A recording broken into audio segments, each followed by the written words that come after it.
Hello, I'm Mark and this is Life Without Number. So today, thought I'd bring you with me out on a little bike ride around my local country roads on the Kinesis. I'll stop shortly and show you around the bike, but thought it was a good chance just to catch up and let you know what the bike plans are for this year, for 2026. Lots planned, lots of events, lots of training, lots of cool bikes. So yeah, but for now, try and get my breath back. I just came up quite a punchy little climb. It's as you can probably hear, it's taking its toll on me a little bit. But yeah, for now, just sit back, enjoy the ride. We'll speak again in a second.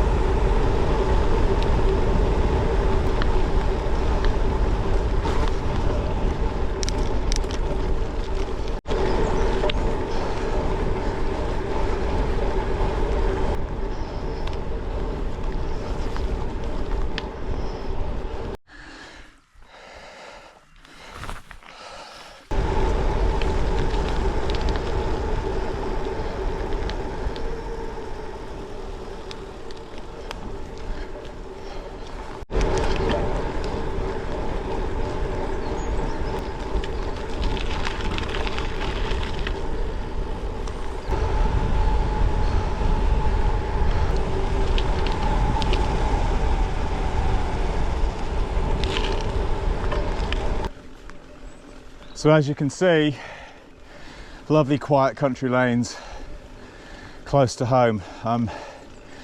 People sometimes ask me why we moved to Wales years ago.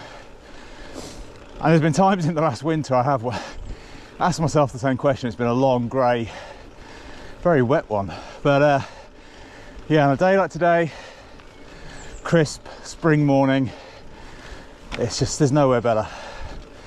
So I feel very lucky to live here, to be honest. So what are the plans for this year, apart from getting my breath back?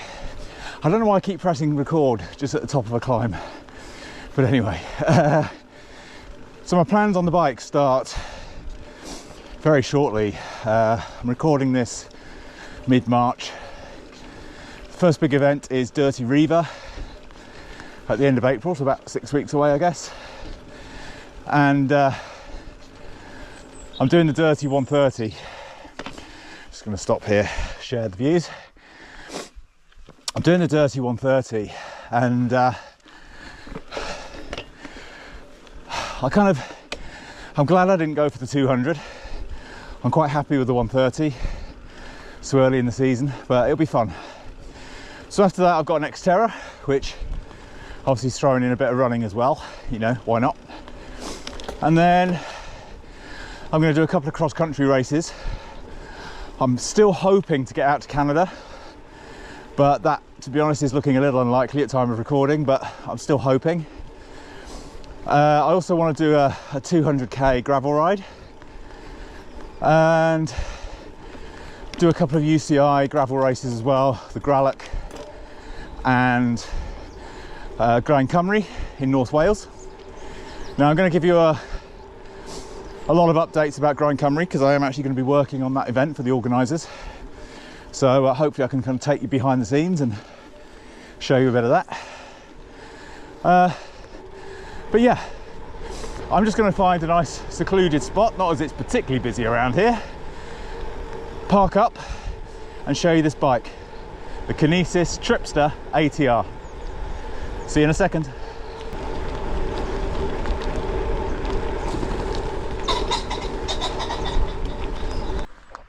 So this is the Kinesis Tripster ATR. It's the titanium frame.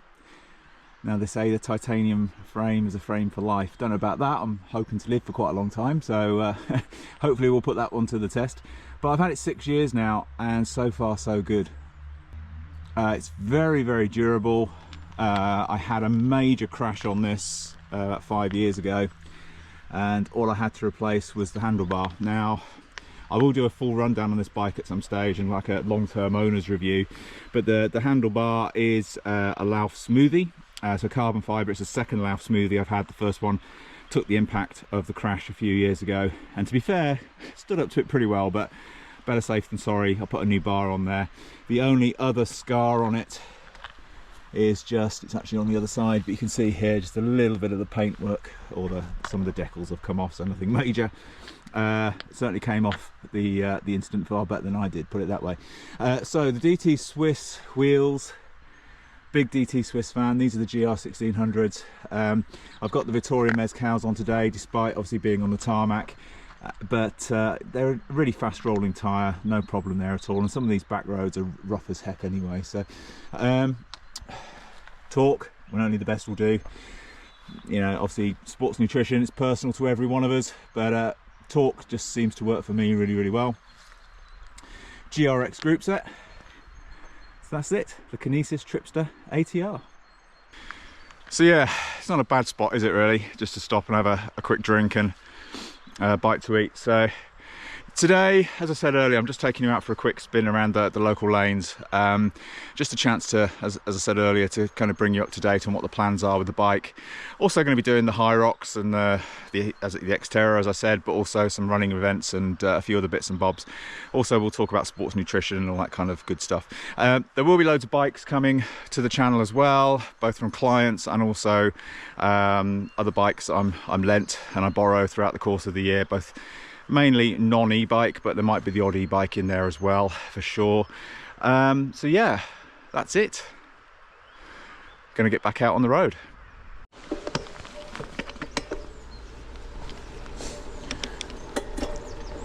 So the ATR of Tripster ATR, as you may or may not know, stands for Adventure, Tour and Race. And that's kind of what they designed this bike to be. It's very much a do-it-all bike.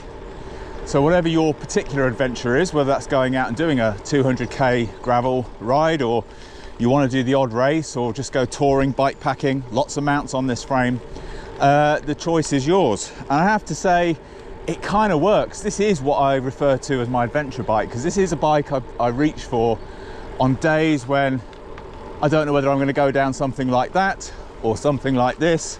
I can just go and explore. There's no limits, and that's the reason I leave the gravel tyres on, because out here in Wales there's lots of little kind of off roads and offshoots that you just beg you to go and explore them. So with this, you know, no holds barred, you can go where you like.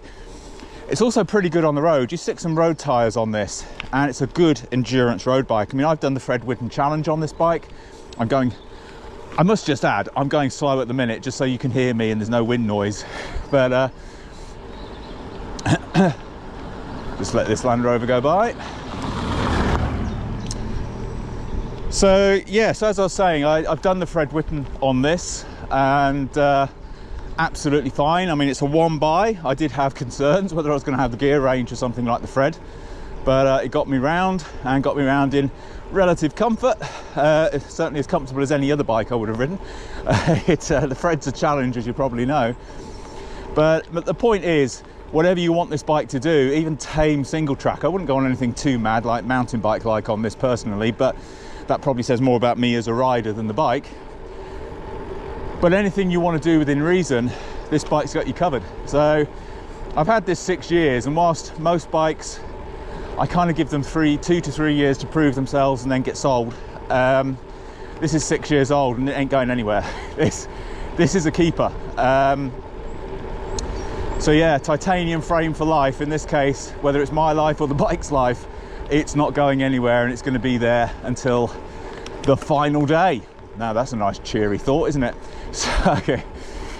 Anyway, moving on before we get all morbid. So yeah, you can see, kind of again, going back to what I was saying earlier about Wales, I mean, this is just amazing. The Land Rover that just passed us aside, I think I've seen 2 vehicles since I came out, like an hour and a half ago, or an hour and a quarter ago. So yeah, this is how Sunday morning should be. Right, enough talk. See you in a second.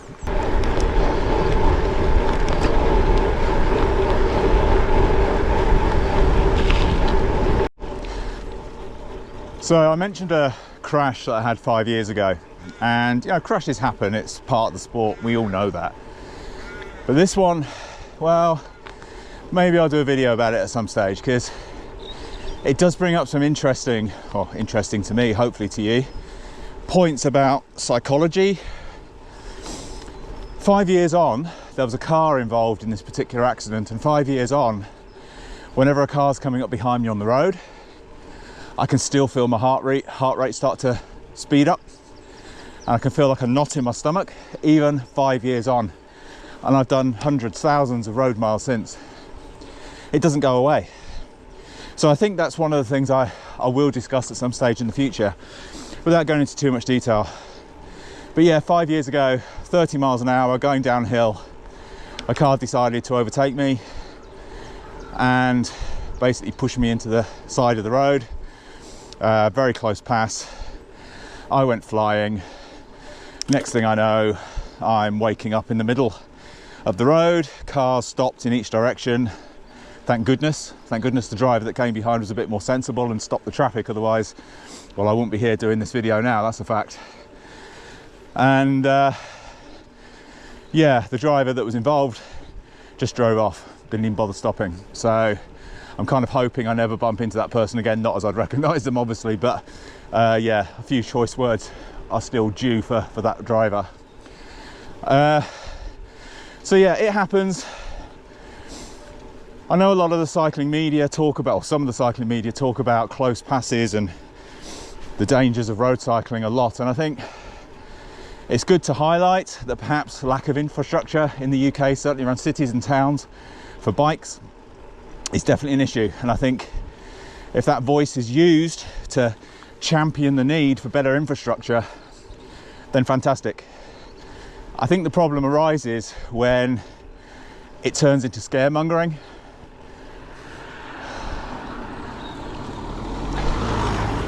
Right on cue, a car. When it turns into scaremongering, you've got a problem. We want people out there on bikes. It's a healthier lifestyle, it's more sustainable, it's more eco-friendly, it's got so many upsides, we know that. Scaring people off with headlines, you know, close miss number 585 of, yeah, it's just, I just don't see it. It kind of creates the us and them, which does no one any good. At the end of the day, I drive a car, I'm sure you do. I've also driven trucks in my past, I've driven vans, all kinds of things. So what am I? Am I a cyclist because I'm riding a bike? When I get home and I get in my car, am I no longer a cyclist? Am I now a motorist?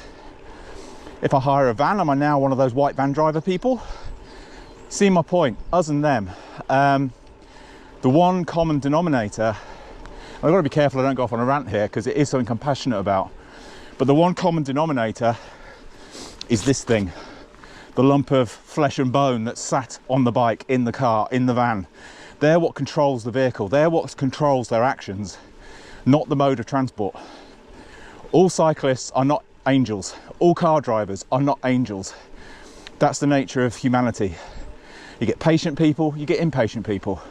And let's be honest, you get some absolute words I can't say on YouTube because I'll get banned.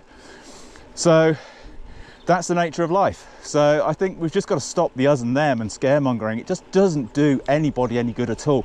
Use our voice to create change, create infrastructure, create support, create campaigns, not create fear and division. Right, off my soapbox, back onto the bike ride.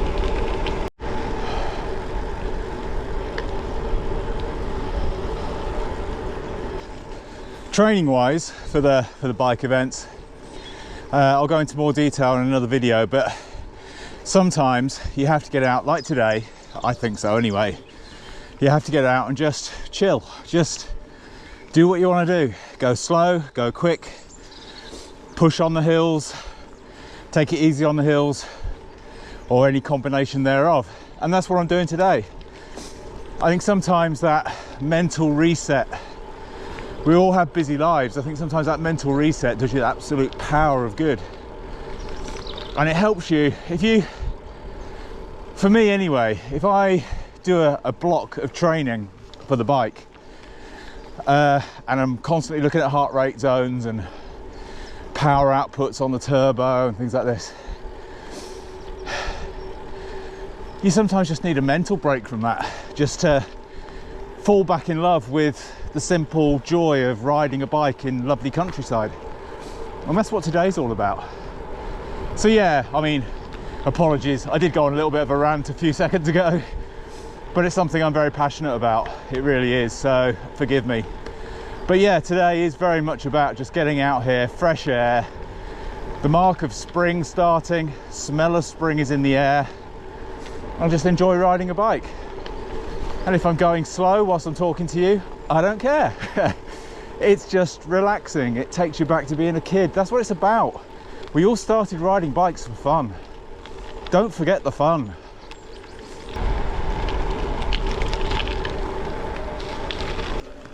That said, hills are never fun.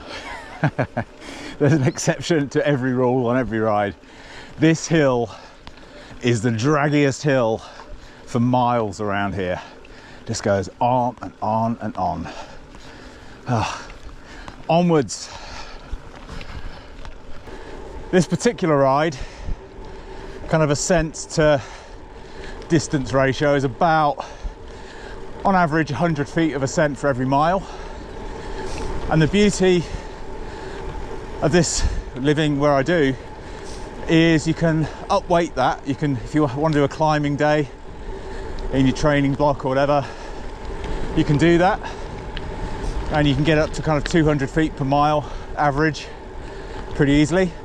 Or you can have an easy day and have slightly less than 100 feet a mile. But it is Wales, it's never going to be flat. But what I'd recommend, if you're just starting out on bike training or just fitness in general, I guess, is finding some options, whether it's a running option, a cycling option, whatever it may be. Just finding a few options that you can tailor. And certainly when you get over 50, you have to listen to your body. I mean, you have to listen to your body at any age. You can't just abuse your body and expect to get away with it regardless of age. But certainly after 50, recovery's harder. Tendons and joints certainly don't recover very quickly.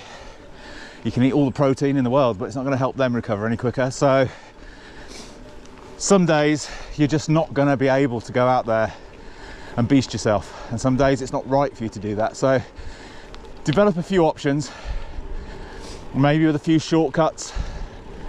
It is okay to fail. If you go out with the intention of doing a certain kind of ride or run and you can't quite manage it, it's okay, take a shortcut. Look after your body.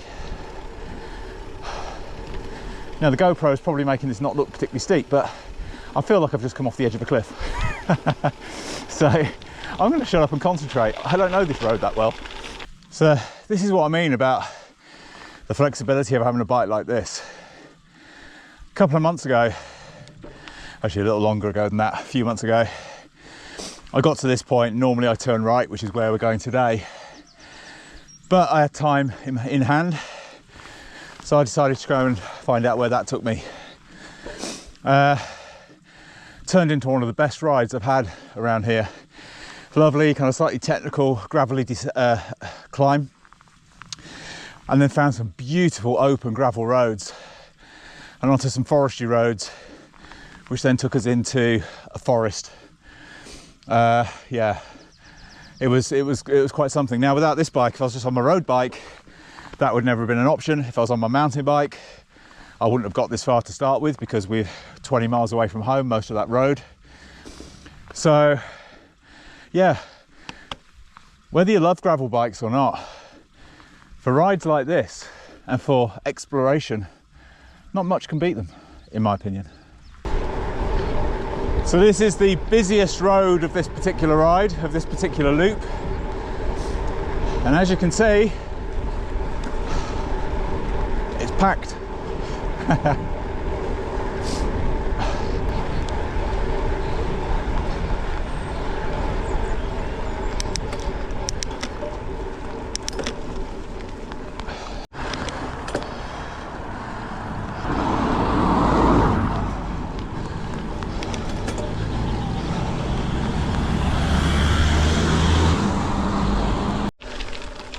So a couple of more climbs like this to go, and then I'm home and call it a day. Not the longest ride today, but yeah, a really good one. Certainly resetted the mind. So that's what it's all about. So anyway, hopefully you found some interest here. Please let me know in the comments down below, and I'll speak again real soon. In the meantime, take care. Bye for now.